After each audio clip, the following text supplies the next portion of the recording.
3 shots, 4 par, I just do 2. 1 putt, par 4, birdie, woohoo. New driver, info, replace, M2, par 5, fairway, what you fin do? Think I'll try to get on into, start right, good line, good view, it drew. Shooter McGavin, 2 thumbs that's up high and 2 fingers pointed. The green jacket is going north of the border. Mike Weir has won the Masters. That I'm playing. Sometimes these part 3 green look like an island. A planche and to keep it on dry land. At least I might try, man. Up with the 5 and might use the trap, man. I got a check, man. Line tango ball speed, rated that batsman, and where that ball land. Welcome to another episode of On the Screws podcast, episode number 51. I feel like, Bryce, we've hit the 50 mark. I never say the number, but it's kind of, I don't know, it seems like a lot. So we have Garrett here from the Goat Track Social Club clothing brand out west, and another fellow Canadian. Garrett, how are you doing, man? I'm doing really good, guys. Happy to be here and ready to chat about some stuff. Yeah, I appreciate you coming on. I know you guys got a release coming up. I thought we'd kind of hop into it. Yeah, we were just kind of chatting a little bit about soccer of all things, and the most Canadian soccer game ever is happening, I think, right now. So, Bryce, what's going on? How are you doing? Sorry to leave you out, man. How's it going? All right, doing well. I can't believe they're playing soccer right now and get half a foot of snow there, but yeah. I mean, so this one we're doing this one on November 16th, so it's gonna go out next Friday. But yeah, this is like the game, Canada versus Mexico, half a foot of snow or a foot of snow on the ground or something. But Garrett, why don't we get right into it? Let's hop right into the pod. Why don't you let us know a little bit about the social club, how you guys got into like, you know, I know you and your partner Cody are have co-founded it, I guess. And, you know, tell us about the brand. Like, what's when did it start? Kind of how did you come up with the name Goat Track? I absolutely love that name, so I definitely want to hear that. Yeah, it was roughly 2019. We kind of sat around and came up with the idea of like actually doing a clothing brand. Doing a clothing brand is something I've wanted to do for a large majority of my life, for sure. I've always been very interested in fashion, and with golf, I was actually led into golf because of Jesper Parnevik. The way he dressed when he was wearing Jay Lindenberg and stuff, it was just what really kind of attracted me to the game. But now that I've been in the industry for, 15 years, it kind of got stale. And, I grew up, I played hockey like everyone else, but I snowboarded a lot, skateboarded a lot, and was just really into kind of like streetwear fashion. So golfing for me was always like, okay, now I got to put on this preppy outfit and make sure everything's done up right and tuck my shirt in and go to the course. And, I think when we decided to do it, it just kind of came to that point in golf where you could see there was a bit of a transitioning coming, where it was becoming a little bit more accessible for more people. And kind of our idea was, why not make this fully accessible by creating things that, if I got stuck playing golf and my wife says, hey, we're going for dinner after, I don't want to have to go home, take off this loud polo I'm wearing, change the white khakis or whatever it is I'm wearing. I wanted to just be able to go out and still feel comfortable. So for me to play the best golf I have, and not even the best, but have the most fun, it was when I'm the most comfortable. And if you're the most comfortable, I mean, in hockey, look good, feel good, play good. It's everything, right? You check your visor in the glass before the game, make sure the mullet's good, like Brycey boy here. But I got a bit of one going too right now. It's getting pretty long, man. I thought, hey man, the mullet is back in full force. Yeah, you see it every day around here. These young kids with these cool long hair. I can't do it anymore. I'm too old. But I've got some like silver fox hair. I'm not pulling the hat off right now. I got headphones on. So if you're listening to this in the car, I got headphones on. That's my excuse not coming off. But I've got some, I don't know. It's a decent head of hair. So Bryce's here is a little bit more wild. So keep in mind as long as I can. I mean, at work, yeah, I don't know if I'd pull it off, but I hear what you mean. And like, that's kind of why I loved, our connection, Garrett, because like we don't really, I don't know about Bryce, but like we've got rap music to start the, golf rapper RORY Blaklroy. I don't know if you follow him. Shout out to RORY Blaklroy. If you don't, go over check out his music. He's released a couple new songs and it is an absolute fire.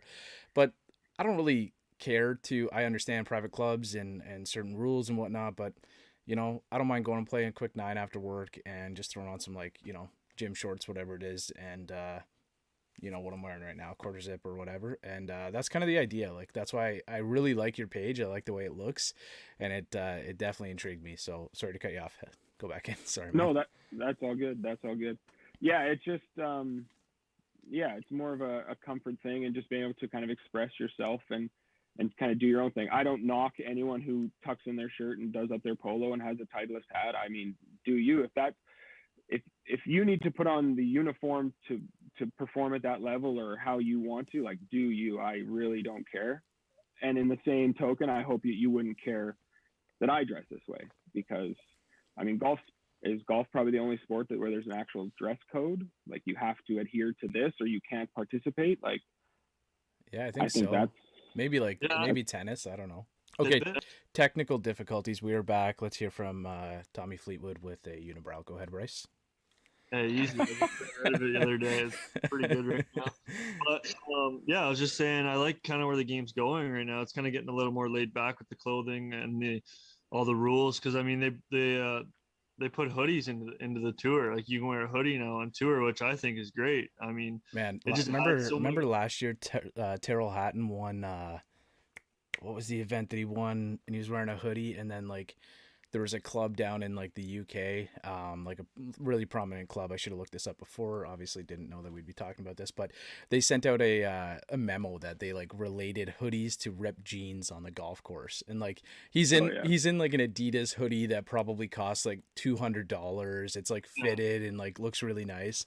And that was like completely bizarre to me. But to send out a memo to your members to tell them that you can't wear hoodies on the golf course, come on. Like, yeah, I don't know. Sorry, Bryce. launching Goat Track in March of 2020, and then that summer you start seeing hoodies on tour. Like, perfect timing on our behalf as a company that does sell hoodies. Well, it also just comes back to the comfort side of golf. I mean, it's so much. I mean, I think if you get a nice quarter zip, they're comfy too. But I mean, nothing just beats a hoodie, especially fall golf or kind of spring golf where it's a little chilly still, and you can just go out there and casually wear a hoodie and play golf. I think it's hard to beat, in my opinion. Yeah. Yeah, there's only so many clubs too. Sorry, there's only so many clubs too now that will actually kind of let you know that perhaps that's not something you should wear. I can't see too many golf courses. As long as it's looking good and in good shape, like I think it's fine now. I think it's kind of accepted by the community, which I think is a great thing, right? So. Yeah. I know there's some private clubs in the city here now that do allow their members to wear hoodies and T-shirts while they play. There's probably still a couple that don't, but I mean, you're not going to change the world in a day. So the best part of the hoodie when you're playing, the most versatile that's always overlooked, is the fact you have the hood. Like, when the wind gets up, the amount of times that I would just throw my hood up and how much it can warm your ears and everything else, like having a toque on. It's perfect for golf, really. Oh yeah, for sure.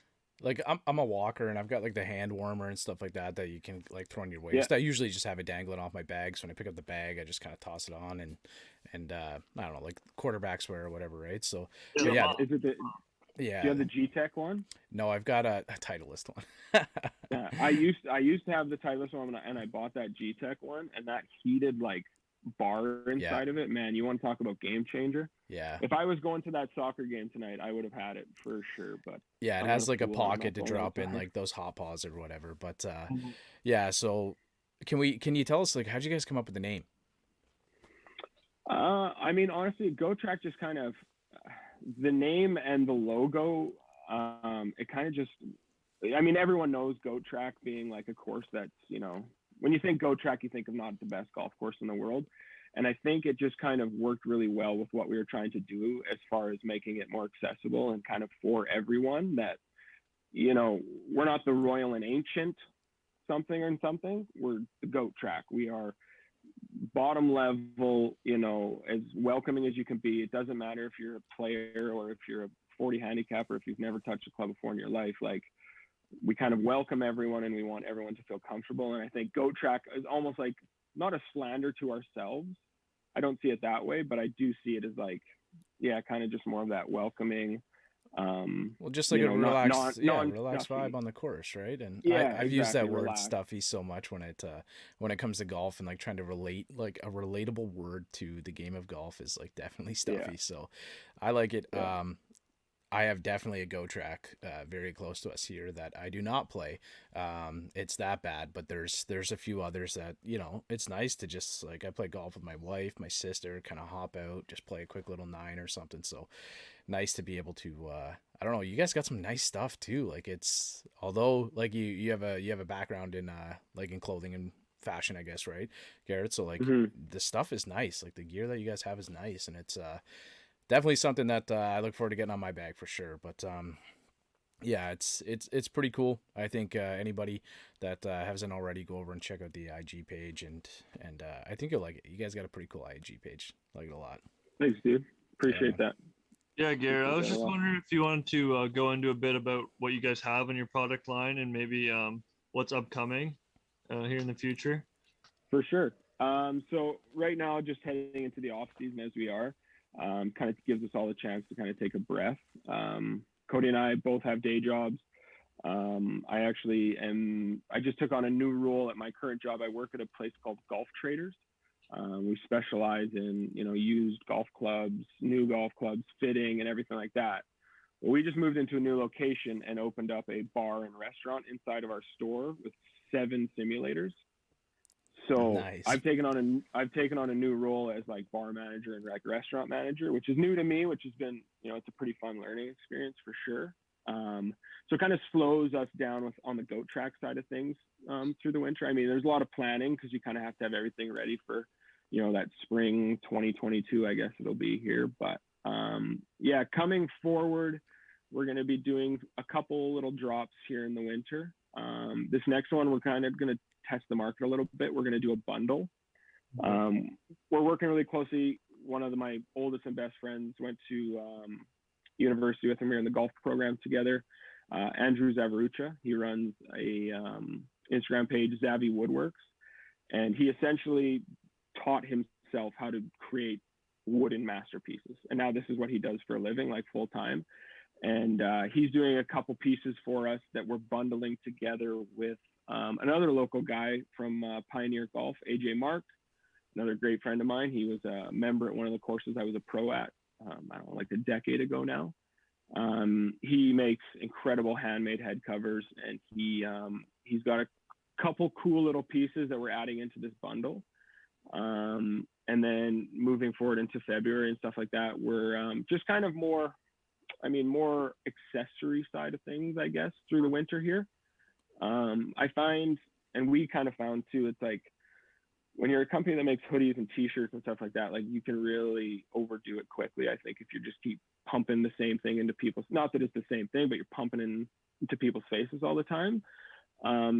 So moving into next year, it's going to be kind of some more unique pieces, not just your standard t-shirt, not just your standard hoodie with, you know, this is my favorite logo that we have, just the script, the GTSC. This logo will never go anywhere. It'll still be a staple with us, but working more with some more designers. A good friend of mine, massive supporter of the Goat Track, and my tattoo artist, Kirk Chandro, at Kirk Chandro Tattoo on Instagram, I think it is, if you want to check out his stuff.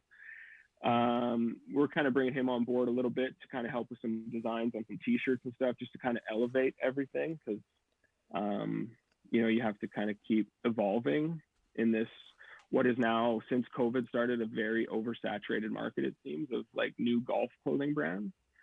So kind of to set ourselves apart, like we want to stick with what we are. We're not going to, you know, send out flowery polos next year. Like we're going to stick with what we are, but at the same time, kind of tighten things up and elevate for sure. Nice. Okay. I know we definitely wanted to talk about kind of like what set you guys apart. So I appreciate kind of, you know, getting in front of that. But can you tell us a little bit about some of the past releases? How many releases have you guys done up until now? So yeah, our first one was March 2020. Staple releases at least. So there's spring 2020, summer 2020, fall 2020, spring 2021, summer 2021. Nice. But Okay. amongst all of that, we do like small little energy drops, if you will. So Okay. a few things that we've kind of attached ourselves to since starting is like golf guy and golf gal. So We've had golf guy drops where it's shirts, hoodies, golf gal. We did a crop top hoodie. We did t-shirts. We do like the dad hats for both of them. Some of the more slouch fit hats. During Pride Month, we do Golf is for Everyone, where a lot of these proceeds we end up donating to, LGBTQ communities, Awesome. to just kind of try and help give back as much as we can, because I mean, that's something we've done a long time. The hat on my head right here, this is for unfortunately, my dog. We had to put him down about a month ago. He had real bad back issues, but it's called the Coop, after my boy Cooper. We have done crew neck sweaters, long sleeve t-shirts, dad hats, and this slouch hat. And all proceeds, every single dime, go to ARCS, which is the Alberta Rescue Animal Shelters guys, and a few different other charities that we do that stuff for. So we'll drop 2 main staples every year, a full package of a whole bunch of stuff, and then we kind of just do like the limited edition drops, whether it be fully for charity, partially for charity, or whatever it happens to be. I like it. Bryce and I are both huge animal fans, lovers. So that definitely good people. Yeah, that definitely connects with us. I've got like 120-pound Bernese Mountain Dog, and he just had beautiful. Yeah, he just had surgery the other day, so he's walking around with his like neck pillow on. I couldn't do the cone to him because he's just like miserable and just stands there. So we had to go with the neck pillow. Poor guy. But he's doing well. He's doing really well. So. That's good. Where are you and Cody? So this is Garrett from the Go Track Social Club. You and your partner Cody, where are you guys hoping? And well, you got a couple other partners on board now. Where do you guys want this to go? Where do you want the brand to go? Like, what's the idea in the future? Yeah, the team now is it's kind of expanded. So yeah, Cody. Best way to describe Cody is he's just the greatest dude in the world. He really is. He's just an absolute sweetheart. Cody has taught himself how to build websites.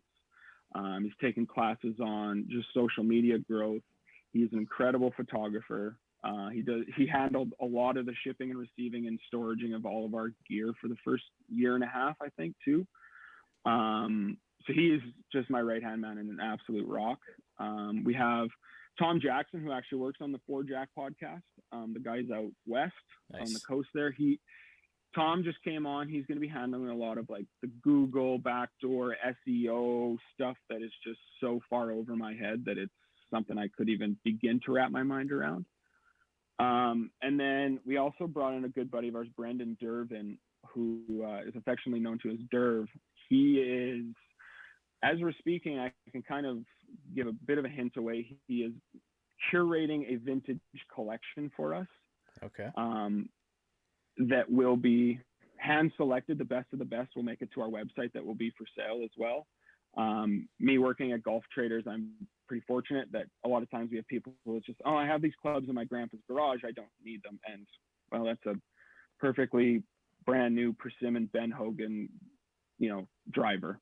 So I can get these clubs that are this vintage, nice feel to it. Derv's going to be bringing in some clothing and some hats and stuff like that. And it's just going to be another avenue that Go Track's going to have, because I think, companies like Meadowwood Studio out of the States are doing such a good job of like that nostalgia of golf, which I still love, still respect, think it's the best. I have Arnold Palmer's umbrella tattooed on my leg. Like I definitely respect the game and the history of the game. And I think some of this vintage stuff, vintage is just so huge in fashion right now. I don't know about out in the East, but Edmonton, I think down White Avenue, there's 4 or 5 vintage clothing stores now. And that's all they sell is just vintage gear. So we're trying to lean into that. But as far as like the projection of where we're going, a massive part of what we do is we run social clubs. This past year, I think we ended up doing 6, where we sell tickets on our website. You show up to, whether it's Eagle Rock, the Broadmoor, Northern Bear, Leduc, Red Tail Landing, or wherever around the city, and we just get people out and playing golf and meeting new people. And over the past 2 years of doing it, it's actually been pretty insane, just some of the friendships that people have made with each other. There's one guy that they met each other, and the next weekend he was helping the guy move. Went through a bad breakup. He needed someone to help him move. He came in and he saw him he works with me at the store, and he ended up helping him move Man, that like, is the a next day, true friend basically. helping a new friend move. No, it's huge. Yeah. I'm friends with this guy for years, and I said no. Yeah, like These guys Bryce. met him. Bryce is my cousin, and I wouldn't help him move. No way. No, It's pretty crazy moving is the though. ultimate ask. It's pretty crazy though how golf does that. Eh? Just can bring someone to like bring two people that have never met each other and bring them together in 18 holes or 4 hours of a day, and they become best friends. Like that's just the type of game we're in. I mean, it's just almost every single person on the golf course is like that and willing to get to know each other. And I just think that's why it's such a great game to be a part of.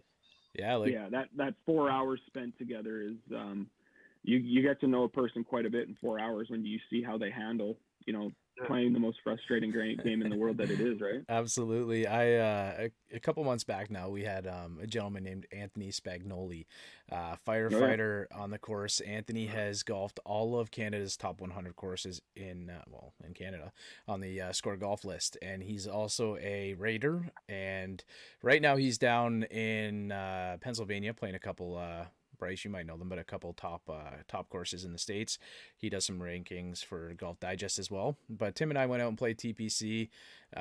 Just kind of got chatting, had some lunch after, you know what I mean? We were chatting. I sent him one of our golf towels, and like he calls me like every other day, just kind of shoot the shit a couple minutes, and like, sending me photos from some of the courses he's playing down in Pennsylvania, because he knows I appreciate them. So it's like cool. It's cool how you like meet people like that, and that's kind of the idea of the podcast. The original idea was to just connect as many people as we can through like the golf community. We don't care if it's a player, a pro, a clothing brand, club manufacturer, anything like that, right? So it's just the idea is to connect as many people as we possibly can, and it sounds like you guys are doing the same thing, which is pretty amazing. So yeah, make a bigger table, not a bigger wall. Yeah, exactly. Exactly. I like it. Now, I wanted to kind of ask you guys, like, I know, Bryce, I'm stealing this one from you, but your target audience right now. So you guys are, like, it's not just about like younger players coming into the game. Like, are you guys connecting some of like the older players who've been around a while who maybe have some of that nostalgia, like you were talking about? Like, are you able to connect with some of the older players as well? For sure. I would say, our target demographic and the people that vibe with us the most are kind of that sub 40 years old. Right. With that said, though, maybe it's just because he's my dad, but my dad has played in probably 8 of our social club events, and he brings out friends every time. And these old boys are mixed in there with, golf pros, just beginners, men, women, everyone else, and they seem to have just a blast. And it's making my dad play a lot more golf. I didn't get introduced to the game of golf by my father. I didn't learn till I was like 19.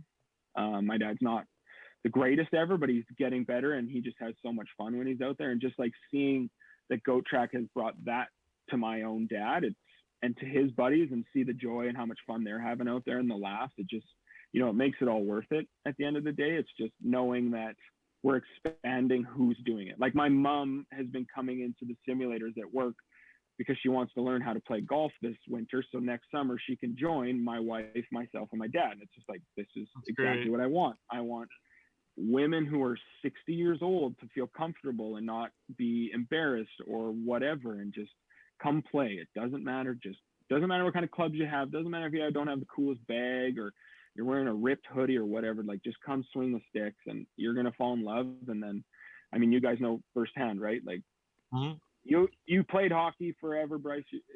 Hockey's been such a big part of all of our lives, but eventually you can't keep doing it, right? Like, my last men's league hockey game, I went face first into the boards, cracked a rib, knocked my tooth out, and broke my visor in half. And I remember skating off the ice, and this was at Rexall.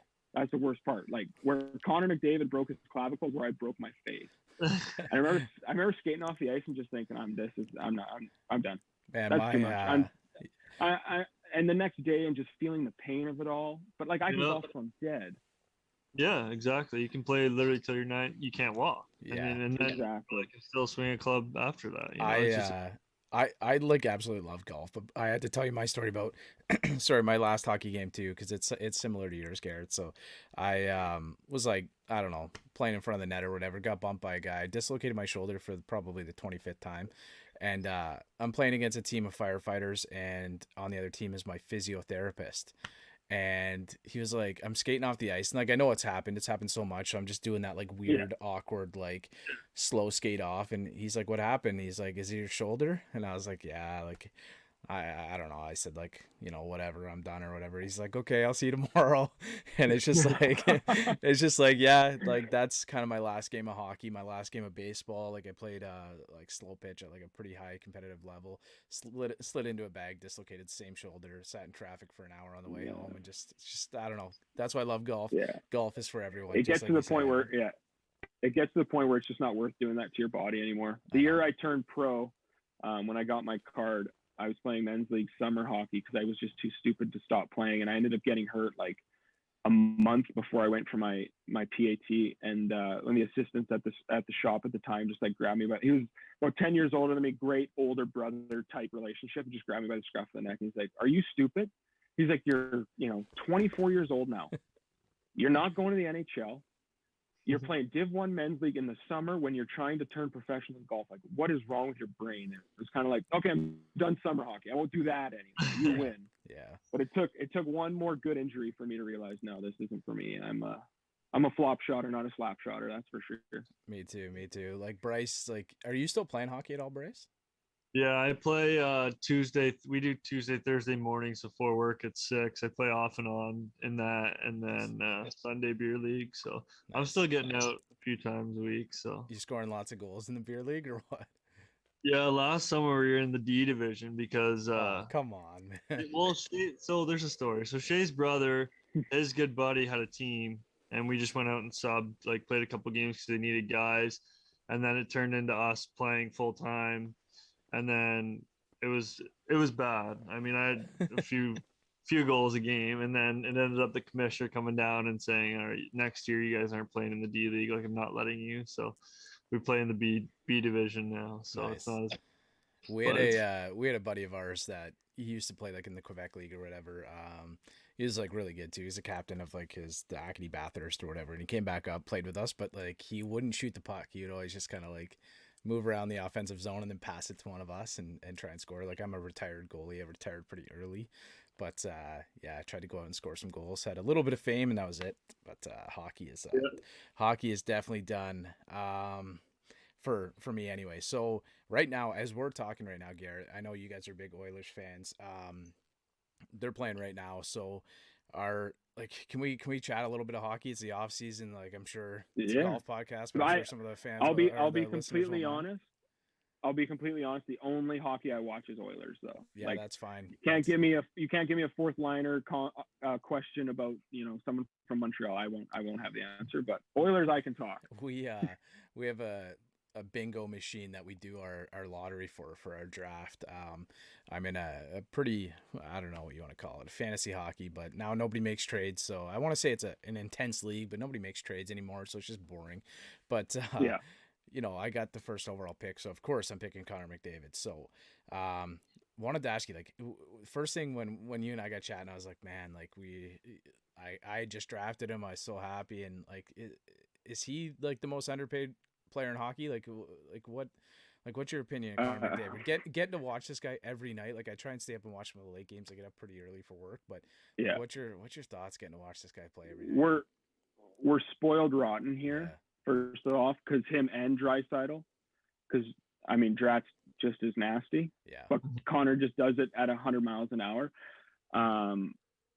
I mean, he's underpaid just because you could give him a blank check and say, what do you want to make? And it would be justified. Like seeing it in person, like going to an Oilers game, like as someone who grew up around hockey and like, I remember watching, so Tyler Benson, who's in and out of the Oilers lineup all the time now, he grew up in Edmonton and I used to coach, and I coached some kids that played with him. I think it would have been his last year bantam. And I remember I went and watched and I said, that is the most dominant hockey player I've ever seen on the ice at one time. Like anything he wanted to do, he could do it.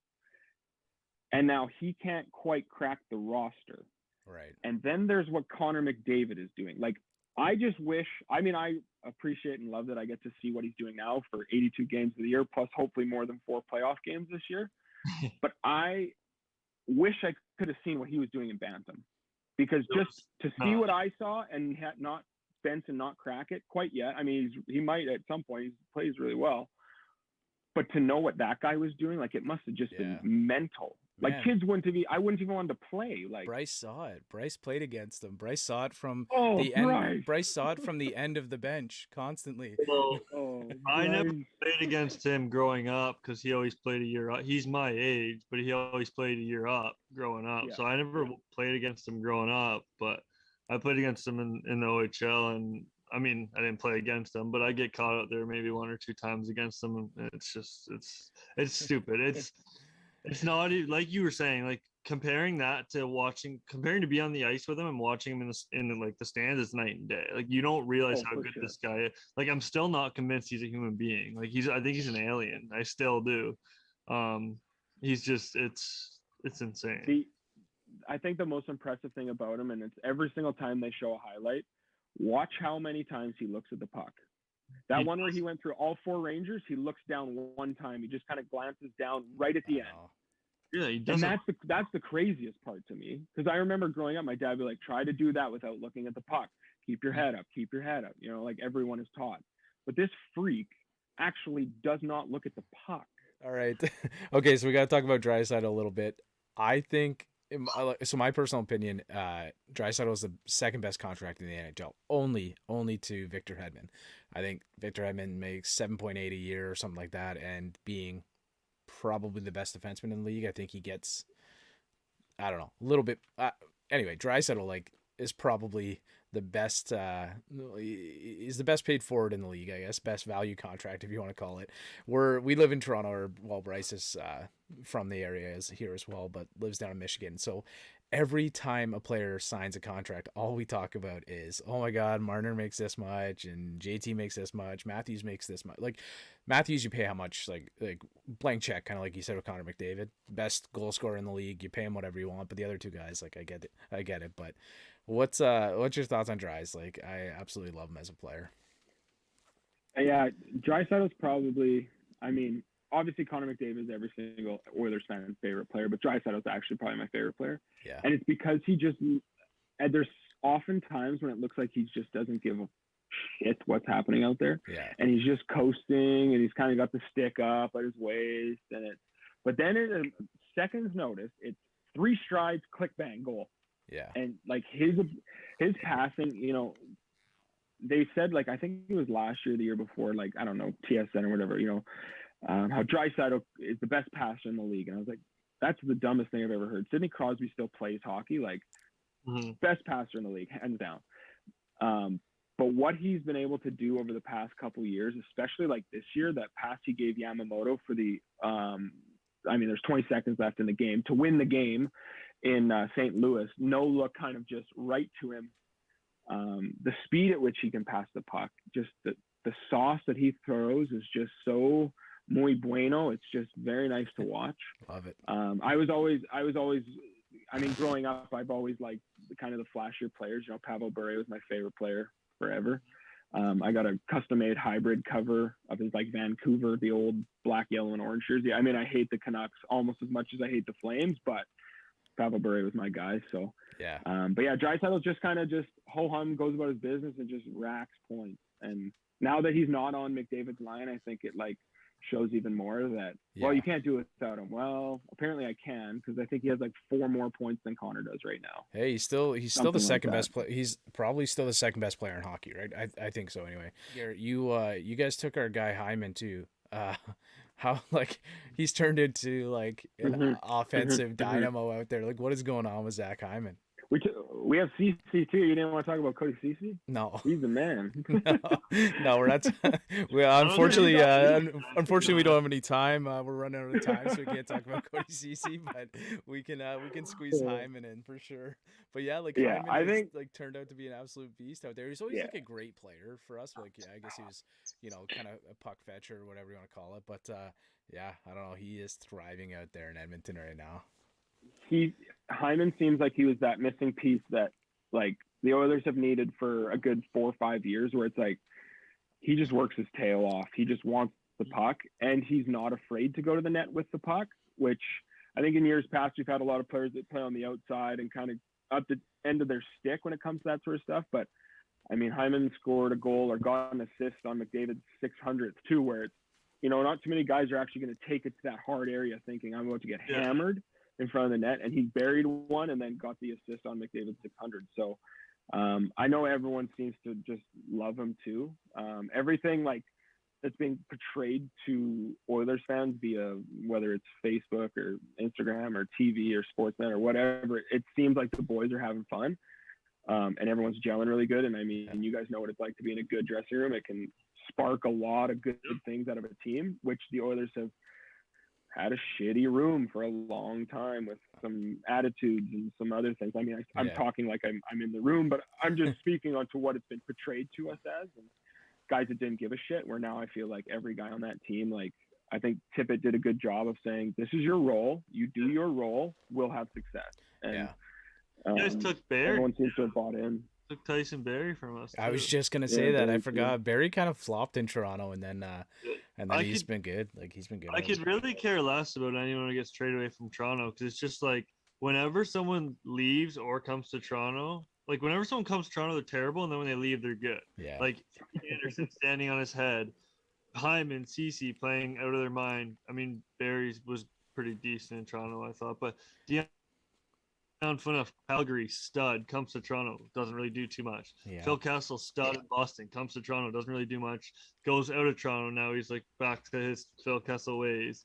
Like it's just like I don't know, it's just standard. I think there's just Toronto now. There's just so much pressure to play in Toronto. I mean, Edmonton has any Canadian team's going to have their pressure. For sure, and I think especially the Oilers, the Flames, Toronto, and Montreal probably would be the most.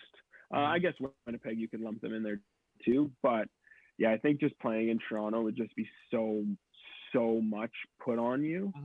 I hope it never happens. I hope McDavid retires an Oiler, but I think if he ever ended up in a Leafs jersey as a 38, 39, 40-year-old man when his contracts are up in Edmonton, then I think he would still feel that pressure as if he had to be putting up 100 points a year. No doubt. Yeah. It's just a mecca. These goal records and stuff, it'll be fine. Yeah. And then as long as he's doing it in an Oilers jersey. Last player, sorry, CC, we didn't have time, but Darnell Nurse is my boy. I drafted him at 40. We're in a hits league, so I absolutely love Darnell Nurse as a player. Saint Marie product. Yeah, and I love Darnell. Goaltending is not great in Ottawa or in Edmonton right now. Hopefully they I know Bishop. I got Bishop on the IRLT right now, so hopefully he comes back. And I know that there's always rumors linked to Edmonton with Bishop. So if we can transition, we're back. We're a golf podcast. Let's get back into golf here. Got to let you go in a couple minutes, Garrett. I know you got other things going on, but maybe you can let us know, like you kind of touched on, you're doing some of the simulators at work through the winter, and some of the things you guys are doing in the off season. Anything kind of planned that you're kind of bringing forward to the golf season next year before we let you go? Some of the things we've talked about doing just on like the social side of everything, like the events we run. This past year we did a couple team events, and then we did a lot of just individual come out and play golf. Your score doesn't matter. If you want to play the skins game, you can, but you don't have to, sort of deal. But kind of the feedback we got from a lot of people is the team game is where they want to be. Everyone likes the team atmosphere. And even if it's just a two-man scramble, like we do our 2-goat scramble, we got a big, beautiful trophy that my buddy Zavi made for us. It's just a stunning piece. And we've hosted that 2 years in a row now. Moving into next year, we're looking at doing like a 4-man scramble. Nice. Where you'll play in 8-somes. So again, it kind of sticks with the whole, you want to meet new people and meet new other golfers. Last year we did a pitch and putt event. The Edmonton Kinsman pitch and putt is like right in our river valley, just before you get to downtown. It's gorgeous. You hit off mats, and the longest hole I believe is like 95 yards. Well, last year we had a big old speaker playing music. We had a hot dog stand for everyone to grab chips and pop and a hot dog in between the nines. And then we had a little after party at a bar here in Edmonton. So just kind of more stuff on those lines. Like we're definitely going to do the Kinsman, a 4-man scramble, a 2-man scramble. And we're kicking around the idea, and we're talking to a couple of our professional buddies about doing a pro-am. Because we've had a decent amount of guys say, no, I want to play like ball down serious golf. Like I love coming to the social clubs, but I do want competition. So if we can mix in kind of one, you got to be a 10 or lower handicap sort of deal. This is ball down, rules of golf. Like there'll be rules officials in the whole 9 yards. We might dip a toe into that and see what happens. outside of socials, code, myself and the team, we're going to look a lot into more like videos, some vlogs, some course stuff. You know, there's so many golf Instagram people out there now, and it's such a cool community of people. Like, we've met some really awesome guys from the States, some dudes from Europe. So we're going to try and tap into some of those relationships we've made, and, you know, make a trip down to California and play golf with some of the guys we've met. We've got buddies in Wisconsin we can go play golf with. Just try to produce a little bit more video and a little bit more content, because as you guys know, running an Instagram page too, like, content, it needs to be constant. So we just trying to capture everything, I guess, if you will. Love it. Clothing will kind of stay status quo, as far as we're going to have our drop will be in April this year. And then we'll do some stuff in the summer. We're going to have golf gal collections that come out. Golf is for everyone, of course. We'll do something for the dogs again at some point, where we'll donate a bunch of money and help some pups out. Other than that, it just, yeah, my new job has allowed me to a little bit more flexibility with my schedule in the summertime. So I'll be able to play more golf. I only played probably 15 rounds this year, which I don't play a ton of golf anyways, but it's not enough, that's for sure. So yeah. Just get out there. And Cody's got his shoulder, neck, he's had some terrible, like, chronic issues with. So Cody used to be a professional, hell of a stick, very good player. And now it's like almost debilitated him to the point, like, this year, I think he didn't play a single round, maybe one round, where he just comes out on the course and is taking pictures and videos, which just it kills me to watch my buddy do this, because, you know, he'd whoop my ass if we were actually playing golf together, but now he just chirps me when I hit it bad. So, well, hey, when you guys are ready to do your release in the spring, we'll get you guys back on and try and kind of get the word out. And of course, when you guys are doing any of your releases, we're happy to share them, kind of link them through social media. That's what it's all about, right? Connecting as many people as we can. Before we let you go, Garrett, can you let us know? I'm going to link any of your social media handles, your website down below. I know you have it set right now as coming soon, but maybe you can let us know your website, your social handles and whatnot. And just before we let you go for the evening. Yeah, so our website is www.goattracksocialclub.com. Right now, the site is down until our drop here in early December. So if you sign up on that email list, you get exclusive offers, you get front row access to limited stuff that we do, a few other trinkety things in there as well. We're going to be doing, I'm not going to get into that. These are secrets I can't convey quite yet. Social media at Track is our main social media page. We got a new one starting for Derv on our vintage side of things, which is going to be at goat.vintage. Goat Track Vintage, I think it is. Sorry, don't quote me. It's literally just in the works as we speak. And then my own personal one is just at Garrett Hadfield. If you want to follow me along, I post basically nothing but golf stuff. And cool. Yeah. Very cool. And spoilers on my story. We teased, you know, some of the. Can you give us like one piece of it before we let you go? Like, you got to give us one. If you can't, it's okay. So it's I want to say it's walnut. Okay. Putting cup, and it is just a solid wood putting cup that will be engraved and everything else logoed up. But he made a prototype before. This is like the better version of it, essentially a little bit thicker and taller, so the ball kind of fits in a little bit easier. But it's something that, you know, if you're on the putting green at the golf course, and I've played in tournaments before when there's 16 guys per hole basically, and you just want to warm up because you tee off in 4 minutes because you're chunk slamming. You grab this thing, you just throw it on the green, and there's your hole anywhere you want it, sort of deal. And it's got a back to it, so it's not going to roll away. That's the one teaser I can definitely give you. The putting cup is on its way here. Nice for the office too. Well, thanks, Bryce, Garrett. Thanks for coming on tonight, guys. This will be up on, if you're listening, it's Friday evening or Saturday over the course of the weekend. If you guys haven't already, check us out at OTS Golf on Instagram, over on YouTube at On the Screws Podcast. And yeah, give us a like, share, follow, all the good stuff, and check out our friends here at Go Track, because they got some cool stuff, and it's coming out December, you said, right? No official date, but we'll early December. Yeah, so as soon as we get a date from you, we'll pump it out on our social media as well. And if you didn't catch the handles, go down below and grab them in the description. Check them out. Thanks a lot, Garrett. Thanks, Lord. He's out in my ball in the course, so I tee up. I lose the ball and I re-up. I miss a fairway, I probably end up in the ocean or maybe the beach. And I'm on a par 5 and I'm finna go reach it. Second was blind, I ain't see it. Feel like it might be an albatross.